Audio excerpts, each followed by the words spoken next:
हिंदू सनातन धर्म में मल मास की समयावधि मांगलिक कार्यों तथा शुभ कार्यों के लिए अच्छी नहीं मानी जाती। ऐसा कहा जाता है कि इस महीने में सूर्यदेव धनु राशि में चले जाते हैं। मांगलिक कार्य नहीं किए जाते खर मास के अंदर।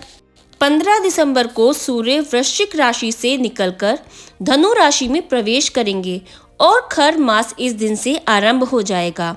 15 जनवरी तक खर मास रहेगा। साल में खर मास 2 बार आता है। एक बार आता है दिसंबर और जनवरी के महीने में तथा दूसरा आता है मार्च और अप्रैल के महीने में, जब सूर्य धनु व मीन राशि में प्रवेश करेंगे तब खर मास लगता है। कहा जाता है कि इस समय सूर्य देव अपने गुरुजी की सेवा में लगे होते हैं, इसीलिए वो व्यस्त होते हैं। इस समय गुरु व सूर्य का बल कमजोर पड़ जाता है और शुभ काम करने के लिए दोनों ग्रहों का बलवान होना आवश्यक होता है। कोई भी शुभ कार्य करने के लिए इस महीने को वर्जित माना जाता है। जैसे विवाह, शादी, उपनयन संस्कार, मुंडन आदि करने हो तो इस महीने में नहीं किए जाते। इस एक महीने में कोई भी शुभ कार्य करना वर्जित माना जाता है। अगर आपको इस महीने में कोई सगाई वगैरह करनी है तो आपको वो भी टाल देनी चाहिए, एक महीने के लिए रुक जाना चाहिए।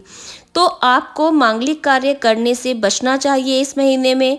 और आप किसकी पूजा कर सकते हैं और किसकी नहीं कर सकते, तो इसमें आपको सूर्य देव की पूजा, भगवान विष्णु देव की पूजा, माता लक्ष्मी की पूजा बहुत ही शुभ फल देती है। इस टाइम में अगर आप खर मास में सूर्य देव की पूजा करते हैं तो आपको अक्षय पुण्य की प्राप्ति होती है।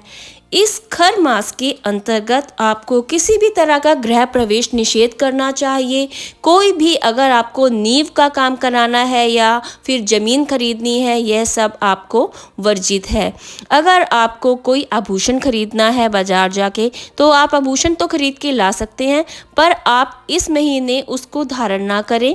धारण करने के लिए आप इस महीने रुक जाएं। तो क्यों रोका जाता है खर मास में कोई भी शुभ कार्य करने से, इसके पीछे एक कहानी है। तो चलिए उस कहानी को सुनते हैं। एक कहानी के अनुसार एक बार सूर्यदेव अपने रथ पर ब्रह्मांड की परिक्रमा कर रहे थे।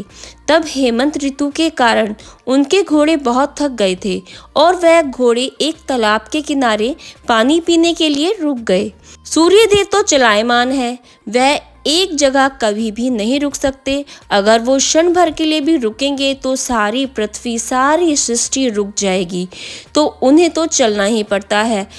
तब उन्होंने तालाब के किनारे खड़े हुए 2 खरों को यानी गधों को अपने रथ में जोड़ लिया और वह परिक्रमा करने के लिए चल पड़े। परंतु घोड़े का मुकाबला गधा तो कर ही नहीं सकता, तो खर तो नहीं कर सकता है घोड़े का मुकाबला। इसीलिए सूर्यदेव की जो गति थी वो थोड़ी धीमी पड़ गई और पूरे 1 महीने तक वह गधों के रथ पर सवारी करते रहे। इसीलिए इसे खर मास कहा जाता है। खर मास में आपको सूर्य देव की आराधना के विशेष फल प्राप्त होते हैं। अगर आप खर मास में पूरा महीने सूर्य देव को नित्य जल देते हैं तो आपको अक्षय पुण्य की प्राप्ति होती है। खर मास के पूरे महीने में दान दक्षिणा देने का और भगवान शिव व पार्वती, माता लक्ष्मी की पूजा करने का विशेष फल मिलता है। इस महीने में आप भगवान शिव की आराधना कर सकते हैं, भगवान विष्णु की आराधना कर सकते हैं और इस महीने प्रातः उठ के सूर्य देव को जल दे के सूर्य चालीसा का पाठ करके आपको शुभ फलों की प्राप्ति हो सकती है। तो पंचांग के अनुसार 15 जनवरी को खर मास का यह महीना खत्म हो जाएगा। उसके बाद विवाह आदि शुभ कार्य, मांगलिक कार्य आरंभ हो जाएंगे। तो 15 तारीख से महाप्रयाग में कुंभ की तैयारियां भी शुरू हो जाएंगी और कुंभ शुरू हो जाएगा, कुंभ का मेला शुरू हो जाएगा और 15 तारीख के बाद महाकुंभ की धूम मची रहेगी। उस कुंभ के अंदर स्नान करना, पाठ पूजा करना, हवन आदि, यज्ञ आदि करने का विशेष फल मिलेगा। तो आप भी सारे प्रयागराज जाकर महाकुंभ का विशेष फल प्राप्त कर सकते हैं।